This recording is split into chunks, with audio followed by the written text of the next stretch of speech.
And we are back. I am Ryan Neiman, Sports District Radio. Be sure to follow us on Twitter at S District Radio. Later we'll be talking fantasy football, All-Star Game in the MLB. But before we get to any of that, we're with our next guest. I will not butcher her last name this time, as I've been practicing for weeks. As Pamela Michelle is joining us right now. Host of Sports Infusion Armed Forces Radio Network. Pamela Michelle is joining us right now. How are you doing today, Pamela? I am doing fantastic, Ryan. Thank you so much. It's very impressive you got my simple last name right. I don't know why I thought Michelle had a T in it, and I thought it was Mitchell for the last 3 weeks. So I've been practicing very hard with this. Yeah, because this is only my third or fourth time on the show, so it's okay. I even went to classes to pronounce your last name, so nice. I think we're all good for today, and I appreciate you joining. My name's Neiman, so there's no T, so you can't pronounce my name incorrect. I don't think you can. So. Well, then can I call you Nemo? There we go. Actually, that was my nickname growing up. It was Nemo growing up. Was it? Yeah, from. Lucky guess on my part. Finding Nemo is what they call me. I hope that didn't bring back too many painful childhood memories. It brought back other memories that I wish to not bring up with ex-girlfriends, so, Okay. All right, moving on. As we're moving on to the free agent frenzy, as they're finding free agents and not Nemos in the NBA on Tuesday, we're going to get to the trio with Miami Heat, because everybody's talking about it. Unfortunately, Pamela, we're going to talk about it too. In regards to LeBron James, Dwayne Wade, and Chris Bosh, all indications point that they will be returning, as Bosh and Wade will be taking a significant pay cut, as LeBron is likely to get that maximum deal with the Miami Heat. Are you surprised that they're willing to do this while LeBron gets this max contract? No, I'm really not. And the reason why is because LeBron was the only player that showed up for those conference finals. And he, whether you love LeBron or hate him, he did what he was supposed to do. The rest of the team did not. Dwayne Wade is not the player that he once was, and I think that even Dwayne Wade understands this. So there's no reason why he shouldn't take a pay cut to keep LeBron there. Their best chances of winning is to take a team and surround LeBron with better movable pieces that are actually going to work with him and be able to give more minutes and be productive. And I know that LeBron wants to stay in Miami with a max contract, especially since, he was pretty excited about the Shabazz Napier signing. And he even went to Twitter and he was just like, my favorite player in the draft, and he hashtagged Napier. So I know when the Hornets and the Heat did that trade, LeBron was pretty excited about that. So I think that gave him even more incentive to want to stay. I think he has to stay to almost solidify leaving Cleveland. I mean, he doesn't want to be compared to Jordan, to Kobe, to Bird. So all these fantasies about people saying, oh, he's going to go play with Kobe. Oh, he's going to go to Chicago. If he goes to Chicago, that would have been the worst thing he could have done. He wants to stay away from the Jordan comparisons. He does not need to play in Chicago where there's a statue of Michael Jordan just as you're going into the United Center. You know what I'm saying? I think his best option is to be in Miami, and with Bosh and Wade taking pay cuts to give him a maximum contract, every condition is going to be satisfied with that. Yeah, the East is very weak. The Heat have been to the finals for 4 straight years. They've won 2 of those 4. And the Heat are also looking to add pieces through free agency, such as Kyle Lowry. Do you see this being a possible, especially with Wade and Bosh taking a pay cut? It's possible. I mean, I think that the first order of business is to make sure that they actually take these pay cuts. I mean, it's all good when rumors out there to actually be saying, oh, this is what's going to happen. Just because that's out there saying it's going to happen, you never know at the end when agents get involved who actually will. I'm going to believe a little bit more of that, or what they're going to be able to get through free agency once these pay cuts are actually taking effect. Are you glad we are not seeing a big hoopla made by ESPN right now where they follow LeBron around and they have that big celebration again at the Miami Heat Stadium? Yeah, I'm excited about that, but I think that maybe when he does re-sign with the Heat, maybe ESPN might, throw him a party and have, like, a girl jumping out of a cake or something. I mean, obviously there's going to be a big deal made about it, and it's going to be, instead, LeBron decided to stay. Look at his loyalty. Look at his commitment to show how much of a team player he is and how much he really loves the Miami Heat organization. And it's going to, as it gets closer to him signing, maybe they're just preoccupied with what Johnny Manziel is kind of doing right now. I mean, I think that it's just going to be between Johnny Football and LeBron James. I mean, that's basically what ESPN's summer is going to consist of. Unless Tim Tebow makes a comeback somehow. Yeah, unless Tim Tebow makes a comeback somehow. But I think that as we're getting closer towards, training camps actually fully getting into swing and the season starting more with the NFL, I don't see Tebow making a team. I mean, I know that they had some rumors out there that there was some teams that were interested, but they wanted to keep it close to the vest. But let's be real, his little infomercial with Trent Dilfer really did him nothing. No. I mean, nobody really bit on it. I don't really think that anyone cares to see the improvement, even though there was an interview a couple of days ago where a reporter was asking Tebow if he felt like he improved, and for once he actually got out of his comfort zone. I don't know if you've seen this article or not. I can't remember. I think it might have been a Bleacher Report one, but he kind of got a little bit out of his comfort zone, and he was just like, I don't have to convince you, I just have to convince me that I'm better. And I'm just like, wow. That's very uncharacteristic, very un-Tebow-like. Yeah. So I think that ESPN wouldn't be able to handle Manziel, Tebow, LeBron combination. Oh, good man. That would just be a big circus, having them three. It would be a network explosion. And a player that ESPN is also talking about, because it's his first time in free agency in 11 years, is Carmela. I call him Carmela. Carmela Anthony. That's about right. Yeah, he made his first stop to Chicago on Tuesday. He's now in Texas making stops with Dallas Mavericks and the Houston Rockets. However, everybody is saying that the Bulls are the perfect fit for him.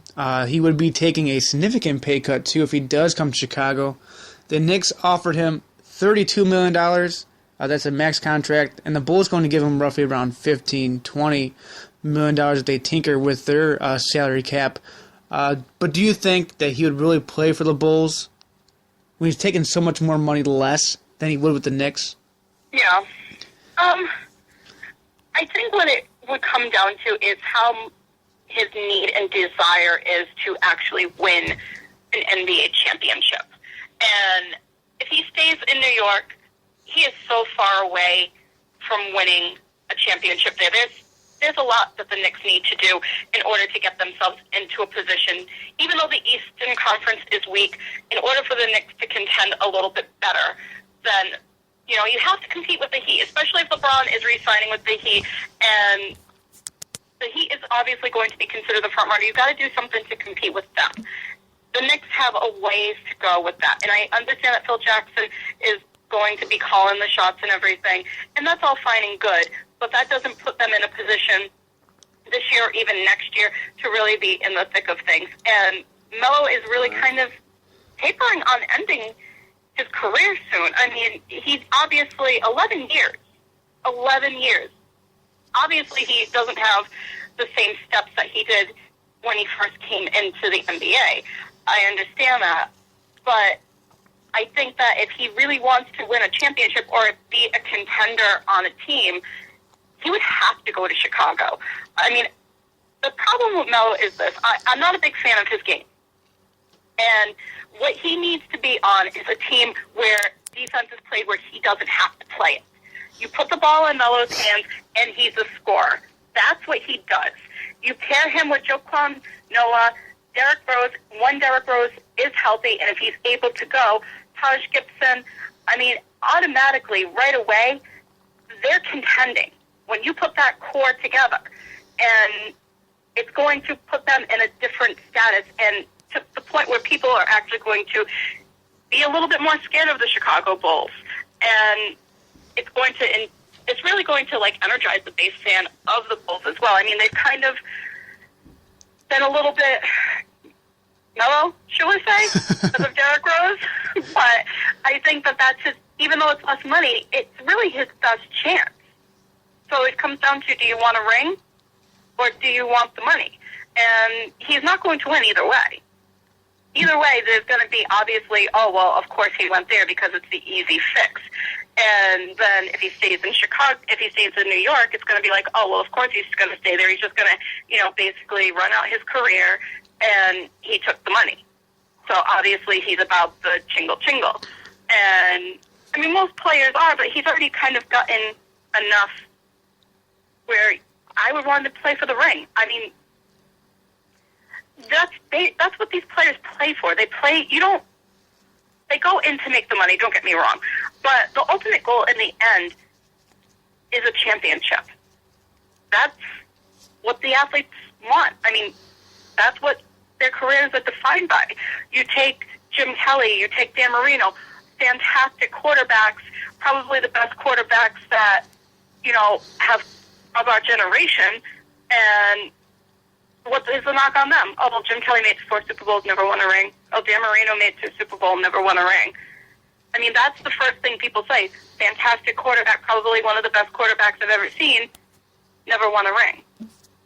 I mean, to a lot of people, that's what they're playing for, and, I mean, that's what people base winning on. Yeah, it's interesting to bring up that whole mindset of Carmela. In an interview in February, in regards to that money factor that you touched on, he said, as far as the money, it doesn't really matter to me. If I go somewhere else, I get paid. If I stay in New York, I get paid. As far as the money goes, it's not my concern. But you touch on if he stayed in New York. If he stays in New York, it's for the money. So if he stays in New York, is he a hypocrite then for what he just said there? Absolutely. Because if it isn't about the money, then he's going to put himself in the best position to win. And realistically, New York is not the best position for him to win. It would be in Chicago. I mean, like I said, you got Joakim Noah, Derrick Rose. If Derrick Rose is going to be healthy and is going to be able to play, and he's not going to be fragile enough to tear his ACL or, break his pinky or whatever ailment his brother might come up for him, then it's going to be a good thing for Carmelo to go there. And like I said, it's tougher for him to go to another team, especially if he's going to be called upon to play defense. His defensive game just barely exists. Yeah, on Thursday, he meets with the LA Lakers, and Friday is that date in which he meets with the New York Knicks, and he's expected to make his announcement perhaps over the weekend on July 4th weekend. He's making himself more important than the United States celebration, I guess. But looking at this, where do you think Carmela ends up with? Yeah, I would like to say that he's probably going to Chicago. And if not, he is a very big hypocrite for staying in New York for the money. I don't want him on my Lakers. I just don't. I don't want him on my Lakers. He can go meet with them and everything. He can go, tour the Staples Center. I don't want him on my Lakers. I just, like I said, I just think that he's a very limited player at this point. And his defense, it's just terrible. It's terrible. He needs to be on a team where that's not a requirement for him. And there's no way that he's going to go to the Lakers where he's going to have to share scoring duties with Kobe. Do you think him and Kobe could not coexist? They won't coexist. Hell no. Yeah. Okay, I was about to ask you if they could coexist. Yeah. Hell no. Him and Kobe will not be able to coexist because when it comes crunch time, Kobe will take the game on his shoulders, and Kobe wants the ball, but Kobe also plays defense. Nobody has Kobe Bryant's killer instinct like that. And I just think that, you can't have them coexisting on that team. If it was maybe, 6 years ago or something where you were going to get a little bit more out of Carmelo's career and you could add a few more years where maybe Kobe Bryant's at the end and the team was going to be turned over to him.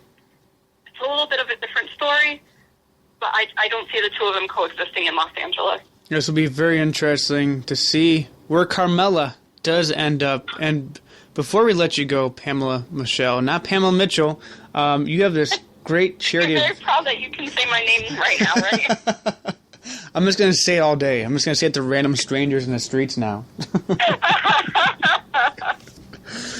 But before we let you go, you have this great charity event that you are promoting through the use of Twitter, your show, and everywhere else. Tell us about that and what that is and where can people help you out with that. Okay, well, it's the Pan Mass Challenge. And what the Pan Mass Challenge is a bike bike ride that goes through the state of Massachusetts. And the money raised for it goes towards Dana-Farber Cancer Institution and the Cherney Fund. 100% of the proceeds goes to Dana-Farber for all types of cancer research, which is really, really important. And one of my friends is participating in this event doing a 192-mile bike ride. Kind of a big deal. It's over 2 days, and I'm trying to help him raise some money. You can go to www.sportsinfusion.net, and I do have a donate button on there because I am having a very special episode of Sports Infusion on July 14th. And it is a strictly Pan Mass, the event. And I have people go into Sports Infusion to donate money to ask me questions. Me and my partner, Andrew Fishbane. And some of these questions that I've seen coming in, they're quite personal. And it's the first time that I'm actually going to have to make a parental advisory announcement at the beginning of my show. So it's the first time that I will ever have to do that and advise parents that if they're listening with children, to please, archive the show and listen to it when children aren't in the room. There must be a lot of Finding Nemos in that one, too, then. There are definitely a lot of interesting questions. It's going to be a very exposed, raw, and very, very open episode. And Chris is actually going to be joining us as well. So it's kind of cool to have Chris sitting in with us and getting his reaction to some of the things that people have asked Fish and I. And like I said, you can go to www.sportsinfusion.net. It's called Ask the Diva. There is a donate button on there. $5, $10. We will answer some sports questions. I am a huge fantasy football addict, and I do answer a lot of fantasy football questions, but a lot of people did ask very personal questions, hence the parental advisory. I don't even want to give any of them away right now just because they're too good, and I really want people to tune in. I really want people to donate. If you really don't want to do that with the Ask the Diva, you can also go to pmc.org, and you can click donate. When it asks you for a rider code, you want to put in CV for Chris Villani 0042, and it will take you to his page. And donate $5, $10, however much, $50. More is always better. I love when people donate more, but I really am grateful for whatever anyone can give. But if you do that and you tell him that Pamela Michelle sent you, you're going to be entered to win a $100 Visa gift card. And that is sponsored by my show, Sports Infusion, and my partners, Trendsetter to Trendsetter magazine. So if you're a gambling person, it's pretty good odds. You go on there, you donate $5, $10, and you have the probability of winning a $100 Visa gift card, which you can feel good about donating, knowing that your money is going to life-saving cancer research, and then you may end up with $100 in your pocket. So it's kind of a win-win situation. It's a definitely great cause, and I'll use my Twitter and Facebook to get that out there for you and help you with those donations. And I appreciate you joining us today, Pamela Michelle. And where can we find you on the web? You can find me, of course, on Twitter at SportyDiva, or you could go to my website, www.sportsinfusion.net. Awesome, Pamela. Always a pleasure, and enjoy the 4th of July weekend for you. I will. Thank you so much. You too. Thanks. Have a great one. Bye. That's Pamela Michelle, host of Sports Infusion and Armed Forces Radio Network, joining us right now, and coming up next, we have Adam Strozynski talking about news around the MLB. Stay tuned for that.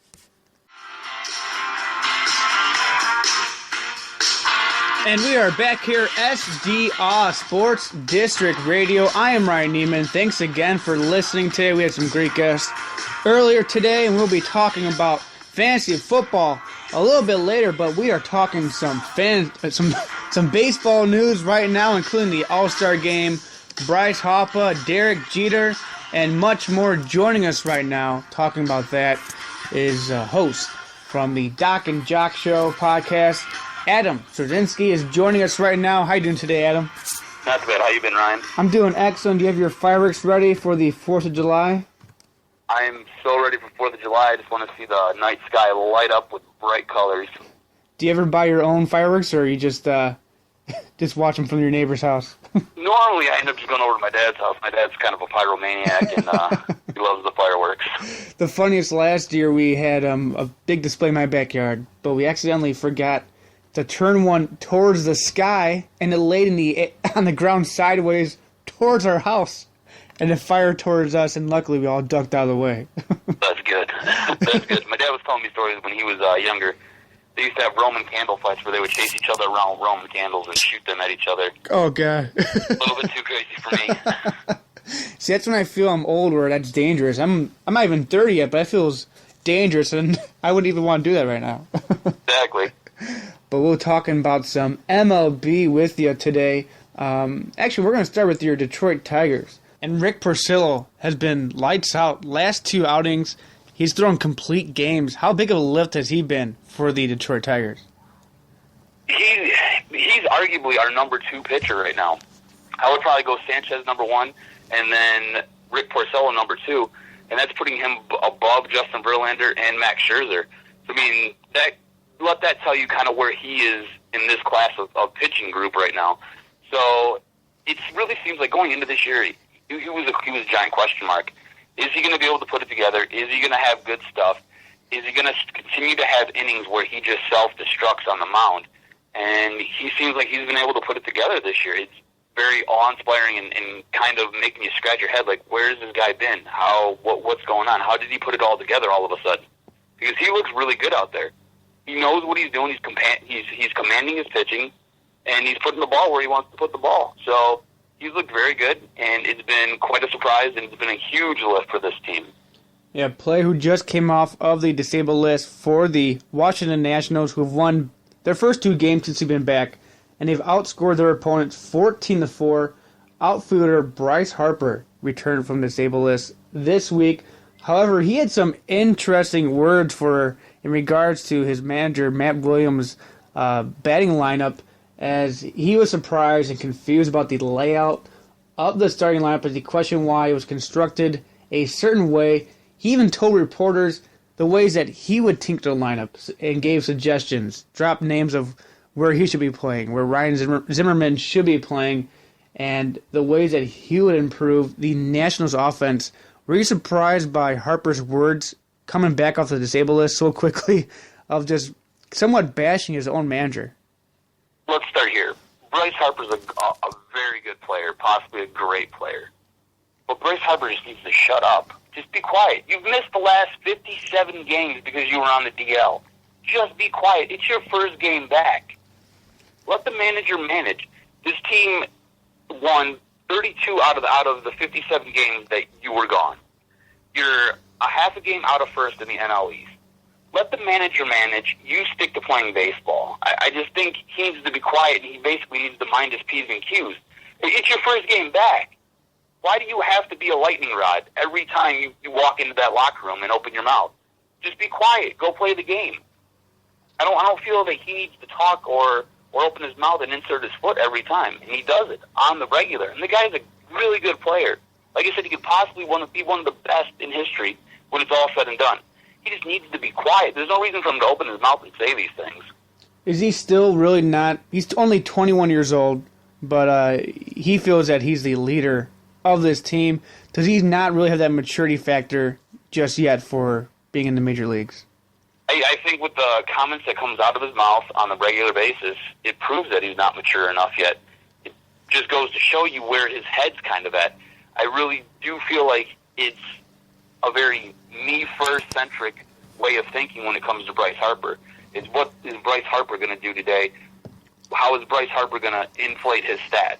It's not so much how can the Nationals get a win here. What can Bryce Harper do to help the Nationals? It's what can Bryce Harper do to help Bryce Harper.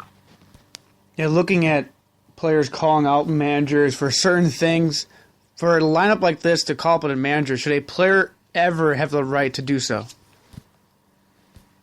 I think it's okay. I don't think you should do it in the media, and I don't think you should do it the very first game back from an injury after you missed 57 games. And the team played very well during that stretch. I don't think Bryce Harper is in the position, like you say, he feels he's a leader in that clubhouse. I don't really feel like Bryce Harper's a leader, and I don't feel those guys in that clubhouse feel he's a leader. I know he rubs a lot of the older guys the wrong way with a lot of the things he does and a lot of the things he says. So if you're not the absolute heads and tails leader of that clubhouse, I really don't feel you should be saying something like that. If you were to go back to that old Baltimore team with Cal Ripken Jr., Cal Ripken Jr. could come out and say something like that, and everybody would listen, and it would go down as gospel. Derek Jeter can come out and say something like that, and it would go down as gospel. Those guys have carte blanche to say that because they've done it, they've been there, and they have the respect of everybody in that locker room. Bryce Harper, at this point in his career, I don't feel he has the respect of everybody in that locker room. Yeah, we are reaching the halfway point now in the MLB. Derek Jeter, as you mentioned, is one of the players who is leading the vote-getters as the shortstop position. Looking at the All-Star voting, it ends this Thursday. Are there any surprises you have seen so far with this voting? Let's start here. The All-Star break is a fan fest. It's something designated for the fans. It's an exhibition game for the fans. So when it comes to who gets snubbed, who gets selected, who gets too many votes, nothing ever really surprises me because it's all done by the fans. The fans are going to elect who they want and who they want to see. So looking through the roster and looking through the lineups, I don't feel anybody got snubbed. And as far as the votes go, there wasn't a whole lot that really shocked me. I thought everything kind of plays out the way it usually plays out with the All-Star break. Yeah, looking at Derek Jeter, he's in his final year playing for the Yankees. You just touched on that. This is really for the fans, but he is really not the best player at his position. He's having a very subpar season, batting .273, 2 home runs, only 20 RBIs. Should he really be representing that shortstop position, or is it really just a send-off in his final year in the major leagues? Well, I think you have to look at it this way. Derek Jeter plays for New York, which is a very populated city. It's his last year, so this is a goodbye tour. Like we said before, the fans vote on this. So he gets that New York push because it's so densely populated.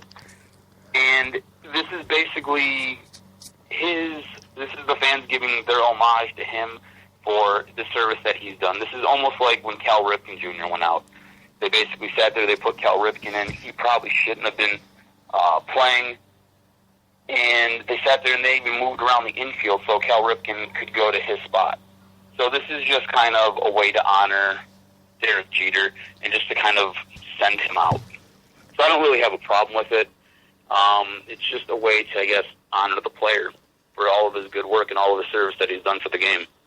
A problem that some people have been having, especially sports writers, is the fans are voting for players who formerly took HGH or PEDs. Nelson Cruz, Melky Cabrera, one of the top 2 names that are on the list of the All-Star voting, top voting getters. Nelson Cruz expected to start in the outfield position for the American League. Are you surprised by how the voters for the fans, obviously they're fans voting for this, are you surprised that they're finally accepting players who took PEDs and allowing them to play in the All-Star game? I don't know if it's so much them accepting. I think fans are very provincial when it comes to their players, their teams. So they want to see their guys in if those guys are doing well and those guys are helping them win games at this exact moment, they want those guys to be there. So I think it's more a snapshot in time of what those guys are doing and what those guys mean to those fans at that exact time. I don't think it's so much them accepting players who have taken steroids or been convicted of taking PEDs or HGH. I think it's just more they're helping these guys win ball games, and they're doing it in a manner that resonates with the fans, so the fans want to honor them for their hard work. As I mentioned, we are at the halfway point, nearly 3 months in the book for the baseball season, and we're really at the halfway point, and we're going to take a look at several predictions right now as we're at the halfway point in the Major League Baseball. If you had to pick the American League and National League MVP at this point, if the season ended, who would your choices be right now? For MVP, it would be the aforementioned Nelson Cruz. For the AL, I just think he's got outrageous home run numbers right now. He's got 26. He's got 67 RBIs. And Baltimore is 1 game out of first in a strong AL East. And then for the NL MVP, I think it's Giancarlo Stanton. I mean, the guy is basically tops in all of the batting categories, and he plays for a shipwreck known as the Marlins. Yeah. They're an awful team, and that guy is helping them win games, and he's putting up outrageous numbers. And we take a look at the Cy Young winners. Who would you be your Cy Young winners in both leagues, respectively? I think Masahiro Tanaka for the Yankees. The guy's got an ERA of 2.10. He's got a whip, which I think whip is the one stat. When you look at pitchers and you look at what they're doing on the mound, I think you really need to look at whip. He's got a .95 whip, which is incredible, and the guy is throwing more than a strikeout per inning, and he's already had 3 complete games. I really think this is that one Asian import that you get that actually pans out. So I think Masahiro Tanaka will probably win the Cy Young. At least right now, he's my early Cy Young winner. And then for the National League, I think Johnny Shuto for the Cincinnati Reds. He's got an ERA of 1.88. He's got a low whip. It's .84, which is outstanding. The guy's already pitched 3 complete games, and he has 2 shutout wins. So, I mean, the guy's been incredible this year. And look, Rookie of the Year, Tanaka could also win Rookie of the Year in the American League. You think he wins both Cy Young and Rookie of the Year in the American League? I don't. I think Jose Abreu for the Chicago White Sox. I know that might hurt you a little bit since you're a Cubby fan. But everything great that Nelson Cruz is doing, Abreu is doing for a horrible White Sox team. So, I mean, the White Sox are, I think, 9.5 games out of first in the American League Central right now, and Abreu is just putting up outrageous numbers for that team. And is there a clear runner right now in the National League of being the Rookie of the Year? It really, truly, it's a bad crop of NL rookies this year. Yeah. But the most impressive is Billy Hamilton. He's batting .284. He's got an on-base percentage of .314. 28 RBIs, but the guy has stolen 35 bases at this point in the season. I mean, you said it, we're halfway through. Could you imagine if that guy has 70 stolen bases by the time it's all said and done? Mm-hmm. It'd be amazing. Yeah, it would be pretty amazing. And the Home Run Derby is one of the most, in my opinion, for me watching the All-Star Game, anticipated events in the All-Star Game. Stanton said he's going to perhaps do it this year. Nelson Cruz might do it. He hasn't said it yet, but who would be your clear favorite, or who would you want to see in the Home Run Derby this year? I would love to see my own Miguel Cabrera. I'd like to see that guy win it. Mm-hmm. That would make me happy. The only thing is, every time you sit there and you participate in the All-Star break with the Home Run Derby, they say it tends to mess up your swing. So Cabrera's been doing pretty well right now. I'm going to pump my brakes and maybe reserve that judgment because I don't want anything bad happening to him because my Tigers need him at full go to possibly win this World Series. Yeah, Tigers are 46-34, 4.5 games above the Royals. It's looking like they're breaking away in that division. Do you think the Royals, they were hot for that period stretch where they won, I think it was 10 straight. Do you think they could perhaps make a comeback again, or do you think it's really the Tigers there for the taking? I think it's the Tigers for the taking. If the Tigers mess around, I think the Royals have enough talent to where they'll sit there and they'll creep up on you and they'll take over this division. But I think it's the Tigers to lose at this point. As long as the Tigers keep winning ball games, I think they'll be okay. I don't think there's anything to be too concerned about with the Tigers. They're playing the Oakland A's right now, and they're looking pretty dominant against the best team in baseball. So I think the Tigers have righted some of their faults that they had early on in the season, and I think they're now just kind of picking up steam. We also have a trade deadline coming up, and David Dombrowski is the master of the trade. So I look for some new faces coming into this Tiger organization to help this team out and make a push for the World Series. Perhaps you get a bunch of my Cubs players to your Tigers. Hey, if they're decent, we'll take them.